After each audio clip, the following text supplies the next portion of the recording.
Thanksgiving table at my parents' Connecticut estate was a monument to excess. Imported flowers from Holland, hand-carved turkey platters, wine that cost more per bottle than most people spent on groceries in a month. 32 relatives crowded around the extended dining table, dressed in their holiday finest. I sat near the end in jeans and a hoodie, my laptop open beside my plate. Seriously, Alex? My sister Jennifer said, her voice dripping with disdain. You brought your computer to Thanksgiving dinner? Could you be any more socially inept? I glanced up briefly. Just finishing something. I'll close it in a minute. You always say that, Jennifer continued, addressing the table like she was making a closing argument. She was a corporate attorney at a prestigious firm, and she never let anyone forget it. Alex has been just finishing something for the past 15 years. Meanwhile, the rest of us have actual careers. My mother sighed dramatically. Alex, honey, your sister has a point. You're 29 years old. When are you going to get a real job? I have a job, I said mildly, typing a few more lines of code. Playing with computers in your apartment isn't a job, my father said. He ran a successful commercial real estate company and measured success in office buildings and strip malls. It's a hobby, an expensive one given how much money you earned. Jennifer's husband, Brad, an investment banker, nodded sagely. The tech bubble already burst once, Alex. These little startup dreams rarely pan out. You'd be better off getting a career than joining a real company. Like yours? I asked, still looking at my screen. Like any legitimate corporation, Brad said. Somewhere with structure, hierarchy, benefits. Not whatever it is you do in that apartment all day. My younger brother Marcus chimed in. He was 26 and worked in pharmaceutical sales. Dude, I'm 3 years younger than you and I already make 6 figures. When's the last time you even got a paycheck? It's been a while, I admitted. The table erupted in a mixture of laughter and sympathetic sighs. This is exactly what I'm talking about, Jennifer said triumphantly. No paycheck, no benefits, no career progression. Just sitting in a dark room typing code that probably doesn't even work. It works, I said quietly. Oh really? Jennifer challenged. Then what exactly do you do, Alex? Explain it to us in terms normal people can understand. What is this mysterious project you've been working on? I closed my laptop and looked at her. I'm developing artificial intelligence systems. Marcus snorted. Like Siri? Apple already did that, bro. Not like Siri, I said. Then like what? My father asked. What makes your AI different from the 1,000 other kids and breeds who think they're going to change the world? I considered how to explain it. I'm working on adaptive neural networks that can learn and evolve without human intervention. Self-improving AI that can solve complex problems across multiple domains simultaneously. The table stared at me blankly. See, Jennifer said. Word salad. Technical gibberish that means nothing. This is what happens when someone spends too much time alone with computers and not enough time in the real world. My Aunt Patricia leaned forward. Alex, sweetheart, have you considered that maybe technology isn't your calling? There's no shame in admitting something isn't working out. You could go back to school, get a teaching certificate perhaps. I have a PhD in computer science from MIT, I interrupted gently, and a master's in applied mathematics from Stanford. Which you're wasting, my mother said sadly. You could be working for Google or Microsoft making a real salary, but instead you're in that tiny apartment doing whatever it is you do. The apartment is fine, I said. It's a studio in Queens, Jennifer said with disgust. Brad and I have a 4-bedroom in Tribeca. That's what real success looks like. Congratulations, I said sincerely. Don't patronize me, Jennifer snapped. I worked hard to get where I am. I went to law school, put in the hours, made partner track at 32. Meanwhile, you've been playing with computers for a decade with nothing to show for it. My cousin Ryan spoke up. He was a financial analyst.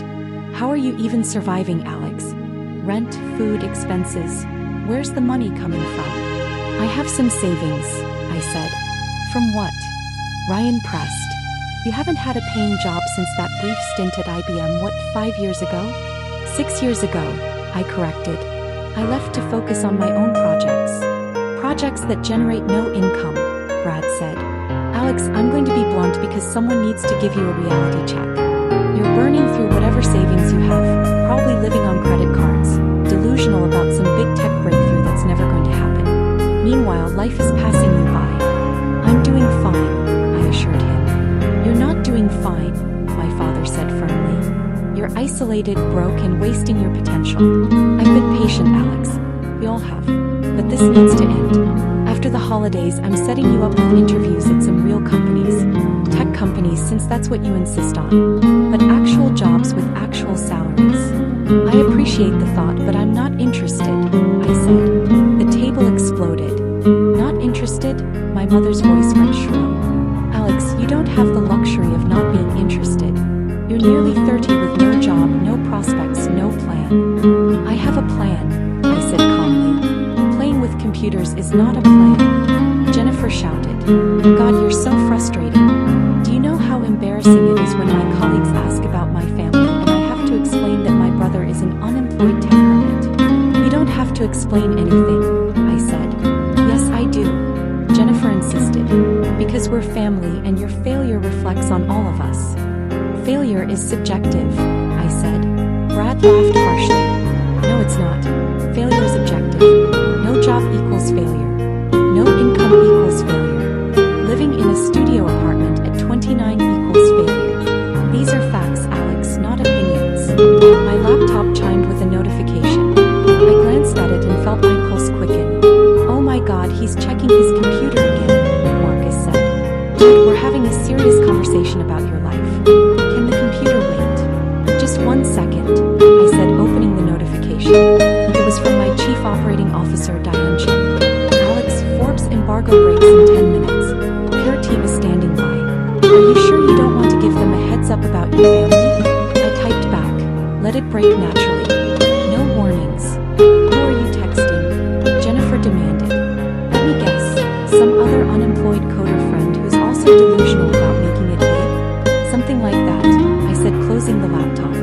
My grandmother, who'd been quiet until now, spoke up. I think you're all being too hard on Alex. So what if the path is unconventional? Some of the greatest innovations came from people who didn't follow the traditional route. Thank you, Grandma, I said. That being said, she continued, Alex dear, you do need to think about your future. Marriage, children, stability. Those things require a steady income. I'll keep that in mind, I said. My father stood up to carve the turkey, still lecturing. When I was your age, I already owned 3 properties. I had a 5-year plan, a 10-year plan. I knew exactly where I was going and how to get there. You don't seem to have any plan at all. I have a plan, I repeated. Then share it with us, my mother pleaded. Help us understand what you're trying to accomplish. I considered my words carefully. I'm trying to build something that matters. Something that will change how people interact with technology. Something that will still be relevant 50 years from now. Jennifer rolled her eyes. More vague tech bro nonsense. Change the world, revolutionize everything, disrupt industries. I've heard it all before. You know who actually changes the world? People with real jobs who work within existing systems to make incremental improvements. Incremental improvements are valuable, I agreed. But not good enough for you, Jennifer challenged. You have to swing for the fences and strike out instead of just getting on base like the rest of us? I'm not striking out, I said quietly. Prove it, Brad said. Show us one tangible thing you've accomplished with all this time and money you've invested in your projects. One concrete achievement. Before I could respond, phones started buzzing around the table. Jennifer's phone lit up first, then Brad's, then Ryan's, then several others in rapid succession. Jennifer glanced at her screen and her face went pale. What is it? My mother asked. Jennifer was reading, her eyes moving rapidly across her phone screen. Brad leaned over to look, and his expression shifted from curiosity to shock. Holy shit, I whispered. Language, my mother said automatically. What's going on? More phones buzzed. My father pulled out his phone, frowned, and started reading. His face went through several expressions. Confusion, disbelief, shock, and finally something that might have been awe. Alex, my father said slowly, is this real? Is what real? My mother asked, pulling out her own phone. Jennifer found her voice.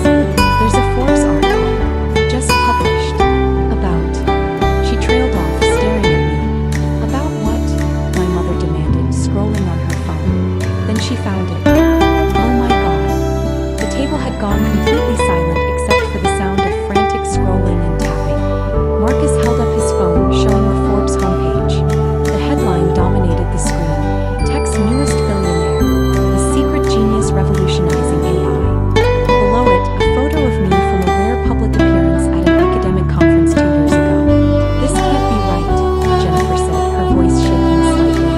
This says you're worth $8.7 billion. That's impossible. I said no. Alex, my father said carefully. What is Neurosphere Technologies? It's my company, I said simply. Your company, Brad repeated flatly.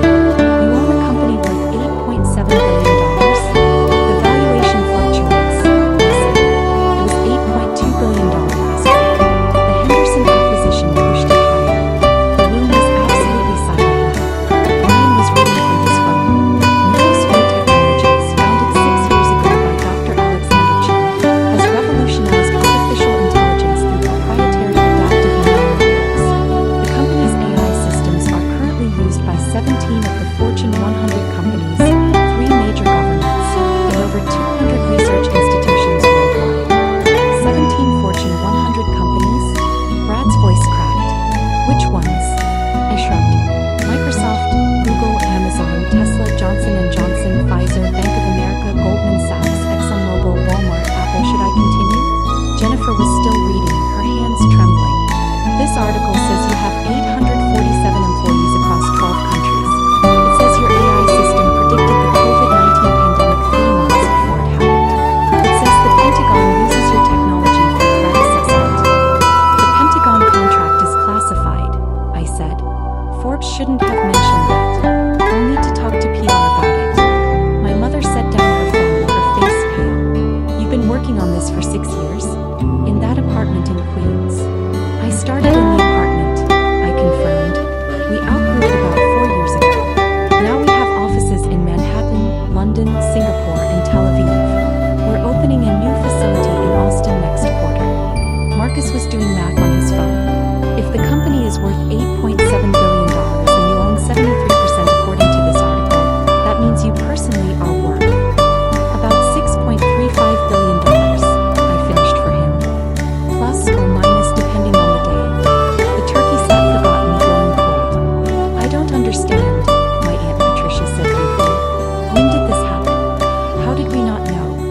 I've been working on it for 6 years, I said. I mentioned it a few times, but nobody was interested in the details. You mentioned playing with computers, Jennifer said. You didn't mention building a multi-billion-dollar empire. You didn't ask, I pointed out. Brad was reading more of the article. It says here you turned down a $12 billion acquisition offer from Google last year. You rejected $12 billion. The offer was actually $14.2 billion, I corrected. But yes, I turned it down. Neurosphere is worth more than that, and I'm not interested in selling. My father had found another article, this one from TechCrunch. It says you're considered the leading expert in adaptive AI systems, that you've published 47 peer-reviewed papers. That MIT wants you to head their new AI research institute, but you declined. I declined because I'm busy running Neurosphere, I said, though I do lecture there occasionally. Jennifer was scrolling frantically through multiple articles now. Bloomberg has a profile on you. The Wall Street Journal has an analysis of Neurosphere's impact on enterprise AI. Wired has a technical deep dive on your neural network architecture. She looked up at me, her expression completely transformed. Alex, you're famous. In the tech world, you're actually famous. I prefer to stay out of the spotlight, I said. Though apparently that's getting harder. Ryan had found my Wikipedia page. It says you gave $500 million to MIT for AI research last year. $500 million. It was actually $520 million, I said. But they rounded down for some reason. You donated $500 million and didn't tell anyone? My mother said faintly. It wasn't a secret, I said. MIT announced it. There was a whole ceremony. I invited you all, but nobody could make it. The table sat in stunned silence. Wait, Marcus said suddenly. That apartment in Queens. You said it's a studio. Why are you living in a studio if you're worth billions? I don't live there anymore, I said. I moved out 3 years ago. peace because I like having a quiet place to code sometimes. No interruptions. Where do you live now?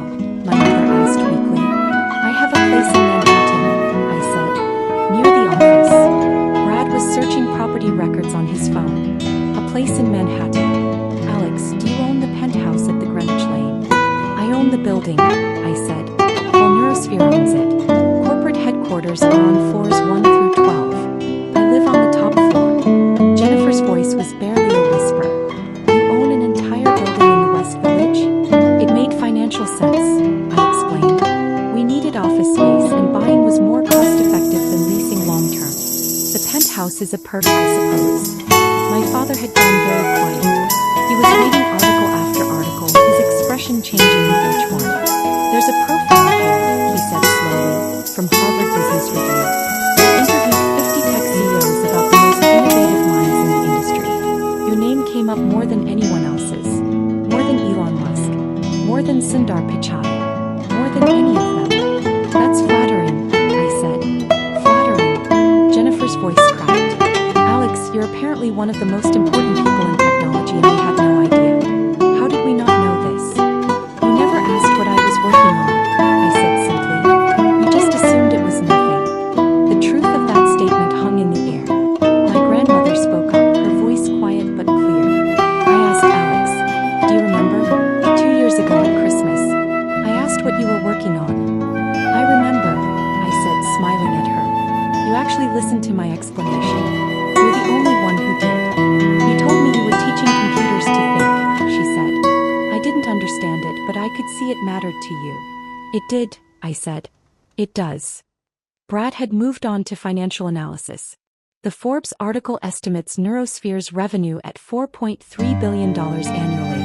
Alex, what's your actual revenue? We don't publicly disclose financials since we're privately held, I said. But that estimate is reasonably accurate. We'll probably hit $4.8 billion this fiscal year. $4.8 billion in revenue, Ryan repeated. What's your profit margin? Around 34%, I said. We reinvest heavily in R&D, which keeps margins lower than they could be. But innovation is more important than short-term profits. Marcus was adding up numbers on his phone. 34% of $4.8 billion is over $1.6 billion in annual profit. You personally make over $1 billion annually. It varies, I said. But yes, roughly. Where most of it gets reinvested into the company or donated to research initiatives. Jennifer had tears in her eyes now. I called you a failure, she whispered. I told everyone you were an embarrassment. I said you were wasting your life. You didn't know it, I said gently. I should have known, she said, her voice rising. I should have asked. I should have believed in you. Instead, I just assumed that I was a failure, I finished. I know, you all did. My mother was crying silently. My father looked like he'd been punched. Brad had gone pale. Marcus couldn't stop staring at his phone, scrolling through article after article about my success. Why didn't you tell us? My father finally asked. Why did you let us think you were struggling? I considered the question. I tried to tell you again, multiple times. But every time I mentioned my work, you changed the subject or dismissed it as a hobby. Eventually, I stopped trying. But you could have insisted, my mother said. You could have made us listen. Could I have? I asked. Think about it. If I'd walked in here today and announced I was worth billions, would you have believed me? Or would you have thought I was delusional? The silence was my answer. You decided who I was, I continued quietly. The unsuccessful son. The embarrassment. The one who couldn't get a real job. Nothing I said was going to change that perception because you didn't want it changed. You needed someone to look down on and feel superior to. I felt that way. That's not fair, Jennifer protested weakly. Isn't it? I asked. You literally called me an embarrassment 15 minutes ago. You said my failure reflected on me. You didn't ask about my life, my work, my goals. You just assumed I had none. More phones were buzzing as the Forbes article spread. My cousin Sarah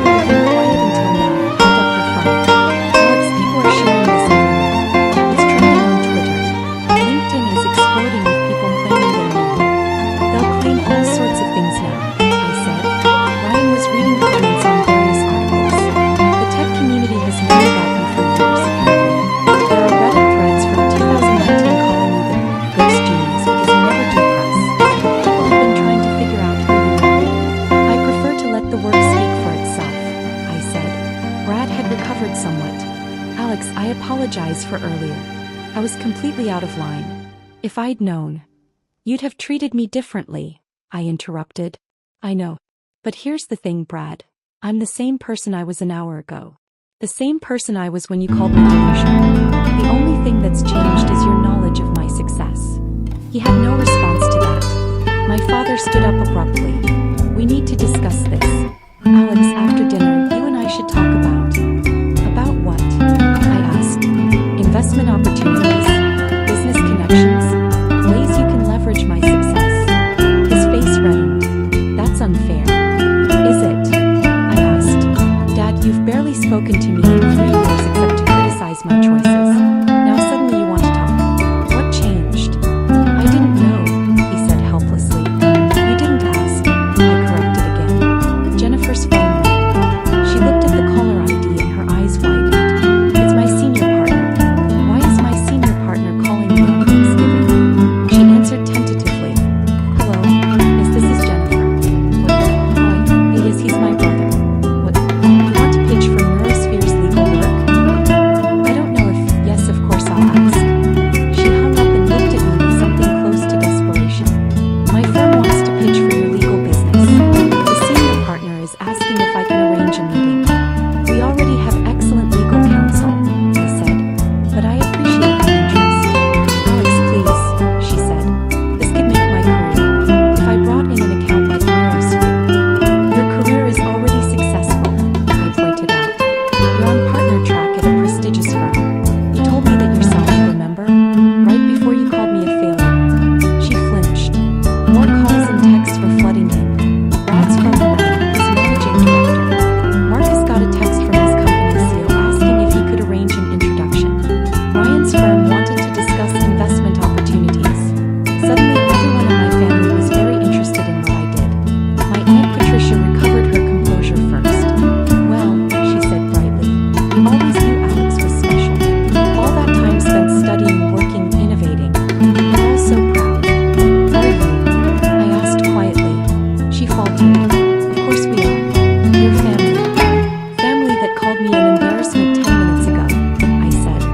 Family that suggested I get a teaching certificate because I obviously wasn't cut out for technology. Family that laughed when I said I was working on something important. The table was silent again. I think, I said, standing up and closing my laptop, that I'm going to leave. Thank you for dinner. Alex, wait, my mother said desperately. We're sorry. We're so sorry. Please don't go. Let's talk about this. What's there to talk about? I asked. You've made your opinion of me very clear over the years. The only thing that's changed is that now you know I'm wealthy. But I'm still the same person I was this morning, Mom. The same person you've been dismissing and criticizing for the past decade. We made mistakes, my father said. We misjudged you. But we're family, Alex. That has to count for something. It could have, I said. If you'd shown me basic respect when you thought I was struggling. If you'd asked about my work instead of mocking it. If you'd believed in me even a little bit. But you didn't. And now that I'm successful, suddenly I'm worth your time. I picked up my laptop bag. Where are you going? Marcus asked. Back to the city, I said. I have a board meeting tomorrow morning. One of our AI systems identified a potential breakthrough in cancer research and we need to coordinate with our partners at Johns Hopkins. On the day after Thanksgiving? Jennifer asked. Cancer doesn't take holidays, I said. Neither does innovation. My grandmother stood up and walked over to me. I'm proud of you, Alex. Not because you're wealthy, but because you stayed true to yourself. You believed in your vision when nobody else did. I hugged her. Thank you, Grandma. That means a lot. Will we see you at Christmas? She asked. I looked around the table at the faces of my family. Some looked ashamed. Some looked desperate. Some looked calculating, already thinking about how to benefit from my success. I'll think about it, I said honestly. I walked out to my car, a Tesla Model S that Jennifer had locked when I arrived, asking if I'd splurged on the rental to impress everyone. As I drove away, my phone rang. Diane Massive. How'd it go? She asked. About as expected, I said. They found out via Forbes. The reaction was dramatic.